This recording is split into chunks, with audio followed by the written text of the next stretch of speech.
Guesty on BoroFanTV outside a windy and now cold Riverside Stadium with AJT. Andrew, disaster of a start for us, mate. Yeah, it wasn't great, was it? Well, obviously I've said it in the past, it's the first 15 minutes I feel like, Boro don't always wake up, and they showed it today. I mean, just for the first half, or maybe just the first goal if you like, we come out and we didn't look on it for some reason. QPR came flying at us, maybe that didn't wake Boro up anyway, but obviously, as soon as we scored the first goal, it was like, 2 minutes in, we haven't woke up, and then it took us a while to get going from there on.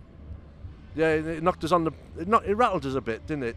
Yeah, I think so, you know what I mean, and it took us a little while, to get our way into the game, and after they scored, the South Stand kept singing, it did take us a while, and I don't know if that's down to tiredness, obviously, come off the back of 2 games, like, from Saturday and Tuesday, but does it come down to tiredness? Are the lads knackered, you know what I mean? But it's one of them, we sorted ourselves out, and we got back into the game. Yeah, Stewie seemed to come inside a bit and take control of the midfield a bit for us. Yeah, I don't know about today with him. I was a little bit disappointed first half, Stuart Downing, if I'm quite honest, because he was playing so inside. And you looked at Christie, and he needed someone out wide, and Downing wasn't really there for him, so Christie had to kind of do it all by himself on the wing. I mean, on second half, Downing sort of adapted to go further out, but to why he's playing in the middle a little bit today, I don't really understand. Baker was pretty much covering the whole, the whole like attacking side, if you like. But Downing played well. I just don't get to why he played so almost so much in the middle. Don't get it. How did you see the formation from the start? I mean, formation was good. The team was strong. The team was good, and we were saying before the game, I was saying myself, this team should beat QPR. I was expecting us to beat them, a bit more convincing than what we did. But today was a game again, a bit like Villa. We had to dig in deep, and we had to really show our class today. And I feel that's exactly what we did. Like you say, we struggled in the first half, but one man who stood out, Marvin Johnson. Yeah, fantastic. We've seen it against Bolton. He got his goal, got his confidence into him. Against Villa, he came on, he looked good again. And then what I like about him the most, he does not want to come back with the ball. He constantly wants to go forward with it, and that's what we need. Attacking-minded players, because he gets it and he's straight forward. Even if he takes on the man, he keeps going. Gets his crossing, does whatever he does. And for a bargain of $3 million, how Oxford let him go, I would never know, because he's an absolute bargain. And I feel like he will really, really show his class here at Middlesbrough this season. I really do. And when Traore comes back off, Braithwaite comes in, or even if Downing stays in, you look at them. You look at the opposite winger. If they adapt the same sort of mindset to what he's got, we're going to have some pretty good wingers this season. Like you say, he has the pace. He's an attacking threat, and with the ball for Baker for the goal, obviously he's got a lot of imagination with that pass. Yeah, fantastic, isn't he? But that's what I'm saying. I think he's just totally attacking minded, and that's what we needed in this team. You look at last season on the wings. Who do we really have who would go forward with it all the time? We had players last season who would get it, come back on themselves. Johnson, he just goes forward, and that's what I love about he's already become one of my favourite players at the football club, purely because he just wants to get forward, create chances, and like he did today, obviously he just wants to create chances and get the goals. That's his game plan, and it's working. We took control after we went 1 each. We did create quite a few chances towards the end of the first half. Mainly Baker's effort towards the end of the half. Thought it was in. I'm not going to lie. I jumped up, grabbed hold of my brother, ran towards the away fans because I thought it was in. And then obviously when I look around and I realised that I look a bit like a mug because I'm celebrating the balls in the back of the net. But Baker looked class today. Do you know what I mean? He was fantastic. I thought he looked good against Bolton and Villa. And he really is a player that's going to shine this season. I think I've said it, previously, but.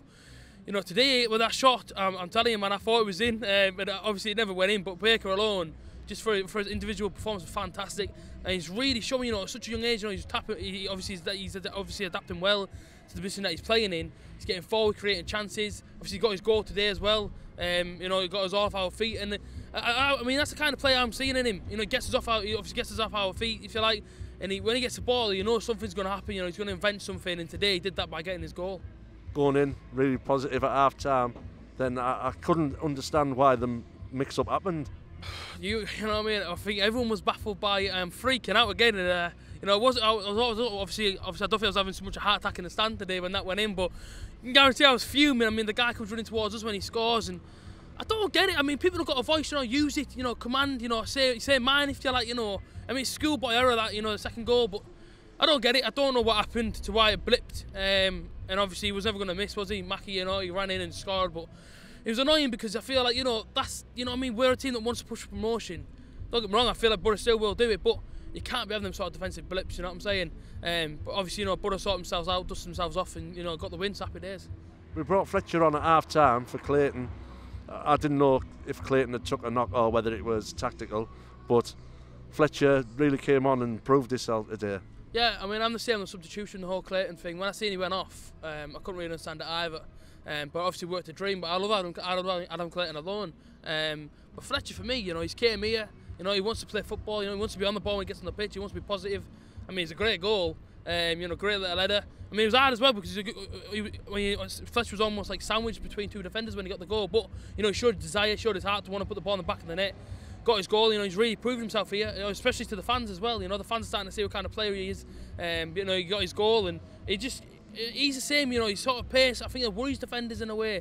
You know what I mean? He chases down the ball all game, and he's really good. He's really coming on strong, and with his goal, more confidence in him. Do you feel like our fullbacks were a bit conservative today going forward?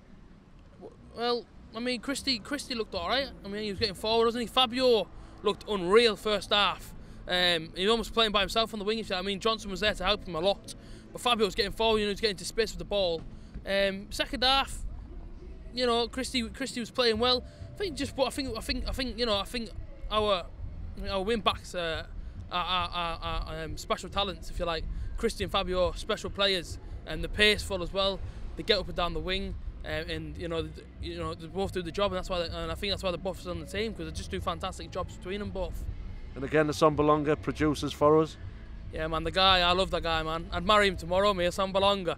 £15 million, man, honestly. I'd move into his house tomorrow with him, because I swear I'm an Abbey, his housewife, I tell you now. The guy is special. The guy is £15 million. Let me kiss the guy's feet. You know, he's got his goal today. He set me loopy in the stand, man. The South Stand erupted. I was going nuts. I almost ended up in the frigging away, man, the amount of celebrating I was doing. Sambalonga is a special man. For him to come from Forest for 15 million. A lot of people underestimated him as well at the start of the season against Forest. You know, a lot of people slagged him off and whatnot. But listen, I mean, he's starting to show his worth now. You know what I mean? 5 goals this season, I think it is. So, you know, he got his goal today. He sent me a loopy, and I can't be more happy for Sambalonga. And for Tuesday night, obviously, there'll be lots of changes. Give the first team mainly a rest. Yeah, of course. I mean, you know, obviously, today was just our strongest team. You know, obviously of the week. And I think, you know, I think well, most of the 11 today do deserve a rest. You know, played Bolton, played Villa, played today.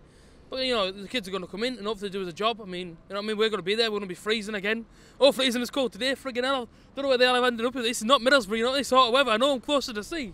Well, we win, I know. You know, give us a rest. I mean, we went to Bolton, got rained on. Went to Villa, got rained on. Coming today, and I'm friggin' freezing. I feel like I'm sat inside a friggin' icebox. You know what I mean? But you know, bring on Villa is what I say in the cup. Hopefully, Lansbury gets snapped again. Happy days for me. But no, listen. Hopefully, another win. Hopefully, get to the next round, and you know, and just see exactly who we play. 4 games unbeaten now.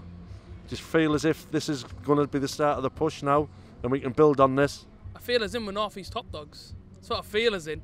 But yeah, I mean, push on from this and get automatic promotion. You know, people are trying to doubt us. You know what I mean? Newcastle, Sunderland fans, you know, bottlers and all that. Listen, Sunderland fans, you can't say nothing. You know what I mean? You're down there. You know, it's almost like Sunderland. You know, just try and mind the gaps. You know what I'm saying?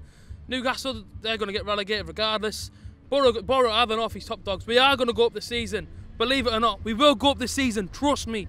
Gary Monk is a god. Let's put it that way. You know, he's starting to find his best 11. The players are all gelling. We're going to kick on. We're going to win the league, and that is a promise. AJT, once again, absolutely fantastic, mate. Cheers, mate. Now get yourself up the BoroFanTV bar for some light refreshments and maybe aye. something a bit stronger.